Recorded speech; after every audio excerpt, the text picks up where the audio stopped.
লোকসভায় পেশ 130তম সংবিধান সংশোধনী বিল আর এই বিলের বিরোধিতায় সরব হয়েছেন অভিষেক বন্দ্যোপাধ্যায়। তিনি তোপ দেখেছেন, তিনি বলছেন এই সরকার জনবিরোধী সরকার।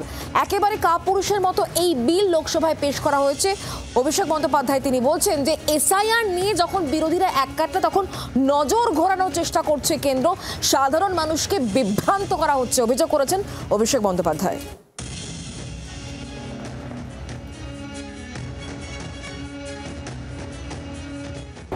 এই সরকার মানুষের সুরক্ষা নিয়ে চিন্তিত নয়। দৈনন্দিন জীবনের মূল্যবৃদ্ধি, আকাশ ছোঁয়া জিনিসপত্রের দাম এই নিয়ে চিন্তিত নয়। কৃষকের স্বার্থ রক্ষার্থে কোনো এদের ইন্টারেস্ট নেই। শ্রমিকের স্বার্থ রক্ষার্থে কোনো ইন্টারেস্ট নেই। কর্মসংস্থান তৈরিতে কোনো ইন্টারেস্ট নেই। সীমান্ত কি করে রক্ষা করা যায়, টেররিস্ট অ্যাটাক কিভাবে বন্ধ করা যায়, ভারতবর্ষের সার্বভৌমত্ব কিভাবে রক্ষা করা যায়, এখানে সরকারের কোনো ইন্টারেস্ট নেই। সরকারের ইন্টারেস্ট হচ্ছে ক্ষমতা, অর্থ আর নিয়ন্ত্রণ, কন্ট্রোল।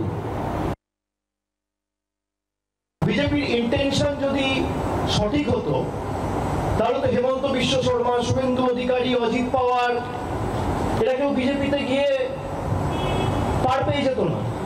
এটা তো বিজেপি যাওয়ার পরে তদন্ত বা ডাকা ডাকি দূরের কথা, একটা সামান পর্যন্ত এদের বিরুদ্ধে ইস্যু করা হয়নি। বদলা নয়, বদল চাই বলছি না। আমরা মানুষের মনোভাবকে সম্মান দিয়ে বলছি বদলও হবে, বদলাও হবে, এবং সেই বদলাটা আইনের মধ্যে হবে।